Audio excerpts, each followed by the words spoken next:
Good morning, boys and girls. Today I'm going to read Skippy John Jones in the Doghouse.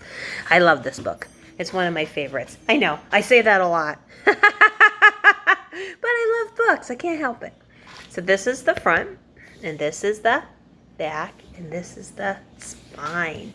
Skippy John Jones in the Doghouse by Judy Schachner. She's the author and the illustrator. Isn't that neat? So, let me turn you so you can see the book a little bit better.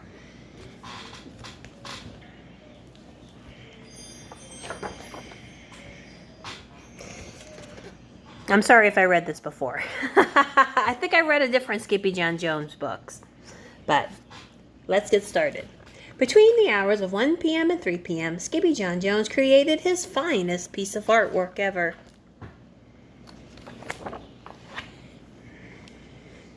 Oops. It went up and down and all around the newly painted hall, and this rubbed his mama's fur the wrong way. "Drop that crayon right now, Mr. Doodlepaws," commanded Mama Junebug Jones. "You're not the boss of me," said Skippy John Jones. "In your dreams, Mr. Beans," said Mama. What did he do? He wrote on the wall. Is that allowed? No. "I cannot believe that in 2 quiet hours you covered the walls with those cockeyed chihuahuas," she scolded. "You are not a chihuahua. You are a naughty Siamese cat, and you need a time out to think about that." The kitty boy did not budge. See, there's Skippy John Jones, and there's Mama, and these are his 3 sisters. What did he get in trouble for? He got in trouble for writing on the walls. And so his mom's gonna put him in his bedroom, and that's gonna be his timeout. But Junebug could be very persuasive. "If you think more like a cat," she said, "Mama will catch you a mouse big and fat. I'll dip it in butter and roll it in cheese. All you must do is think Siamese.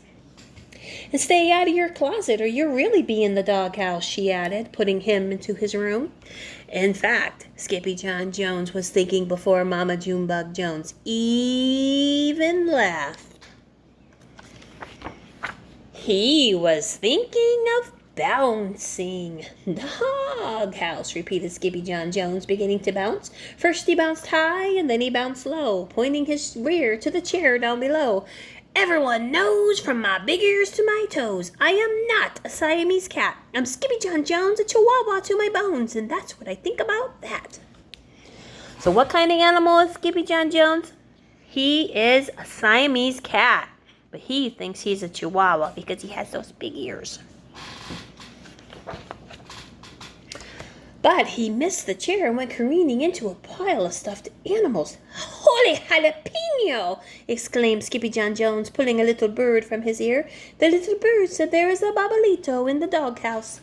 And quicker than you can say, "Skippy John Jones, Skippy John Jones, Skippy John Jones," the kitty boy climbed into his mask and cape, and then, using his very best Spanish accent, he began to sing. "Oh, my name is Skippito Fresquito, and I heard from a little birdito that the doggies have fled from the babbling head who goes by the name Babalito."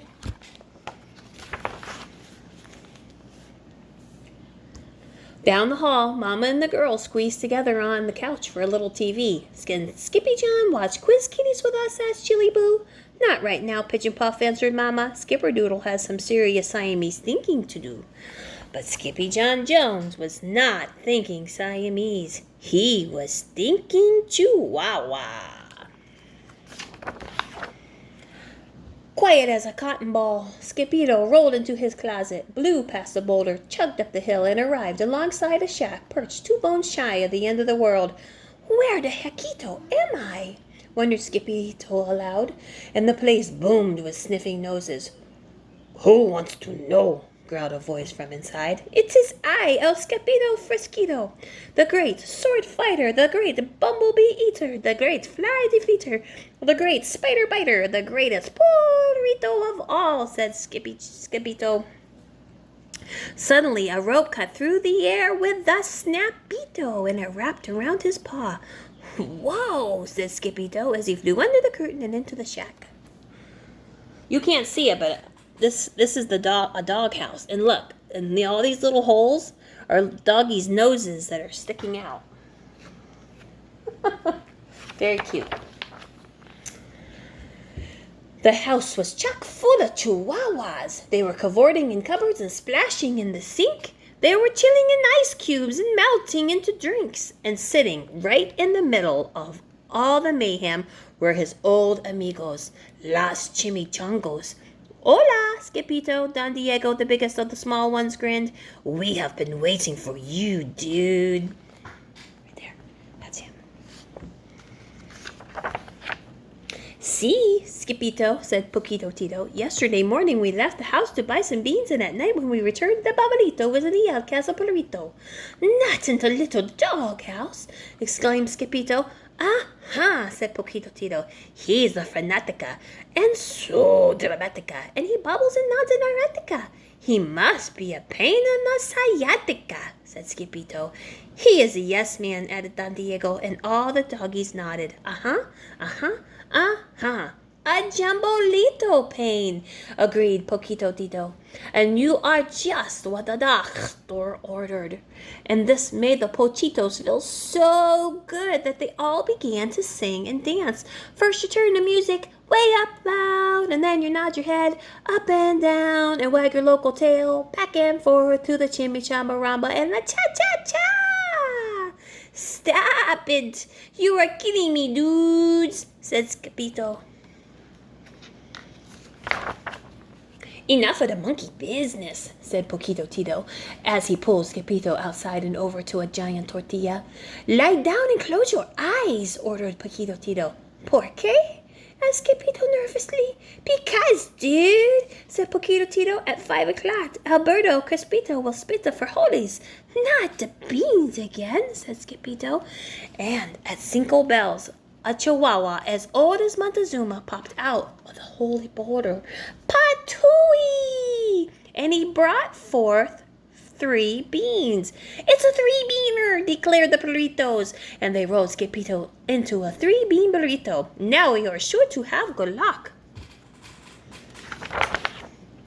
Then the burrito was packed onto a skateboard and with the rest of the pochitos, and together they rode over the cliff and into the valley of the dogs, singing as they went. Yes, sirree, sirrito. It's the return of our boy El Scapito. A bird in his ear said we needed it. Here, it's kaboom to the big babalito. Las Chimichangos and the burrito flew into the town of Paco Ganzo faster than a flea in a flying furball. To the right of the square stood El Caso Perrito. Mira, Skippito, held Don Diego. The nodding babalito was in the yatica. But Skippito was too scared to milk. The Perritos did not get a hootito about Skippito's jitters. They just wanted the babalito out, and he was the dog for the job. And with one big flourish, the Perritos unrolled the tortilla and tossed the kitty boy and the beans up into the air until he landed on the roof of the doghouse. Go get him, Skippito, cried the pochitos. Oh, mamalita, cried Skippito, catching a glimpse of the hulking shadow of the babalito. Boingy, boingy, bouncy, pouncy, Skippito flashed his naughty monkey eyes and lunged straight for the head of the babalito. Yee-hi-yito! Hollered Skippito as he took the ride of his life, and in no time flat, the kitty boy brought that babalito right down to size. And faster than you can say chili chewing chihuahuas, he grabbed the itty-bitty babalito and stuffed him into his pants, and lickety-splickety, rickety-tickety, Skippito rolled the railing all the way down to the front door. And he bounced into the goodnight air, landing right in the middle of the fluffy white tortilla. Las Chimichangos rolled Skippito up snug as a bug, and they began to chant. Muchos gracias, skippity-dango, babe babalito, boogie woogie dango, muchos puchos, sticky mango, ganzo, banzo, chippy wongo. One more time. Muchos gracias, skippity-dango, babe babalito, boogie woogie tango, muchos puchos, sticky mango, ganzo, banzo, chimichangos. And they carried the Perrito all the way back to his room. With quiz kitties being over, Mama Junebug directed her ear towards Skippy John's very quiet room. mused Mama. I wonder what he's up to. And she told the girls to go take a peek. He's wrapped up in his old white blankie, said Jezebel. And he's talking to my itty-bitty kitty bobblehead, said Jujubee. Maybe he's thinking Siamese, said Jillyboo. Really? Asked Mama. Oh, he's such a little crumb cake. But Skippy John Jones was not thinking Siamese. He was still thinking Chihuahua. Do you like mice and beans? Said Skippy as he asked the Bobbolito. And he touched the itty-bitty kitty's nose with the tip of his blankie. The bobblehead just nodded. Uh-huh, uh-huh, uh-huh. Me too, said Skippy John Jones. The end. What'd you think of that story? Remember me reading it to you when we were in school? It's so good. He's got such an imagination. That silly little Chihuahua thinks or silly little Siamese cat thinks he's a Chihuahua. Is he really a dog? No, but he thinks he is, doesn't he? He is so silly. And he goes on this adventure where he thinks he's going to go and get a Bobbolito out of the doghouse. And it turns out, what is it? It's actually a little kitty bobblehead. And he taps it on its nose, and it just agrees with him. He goes, uh-huh, uh-huh, uh-huh, right? It's so good. All right. Draw me a picture of what you think Skippy John Jones might be doing next. Or maybe you want to draw a picture of a Bobbolito. Who knows? And you can send it to me, and I would love to see it. So I'll see you again. Bye.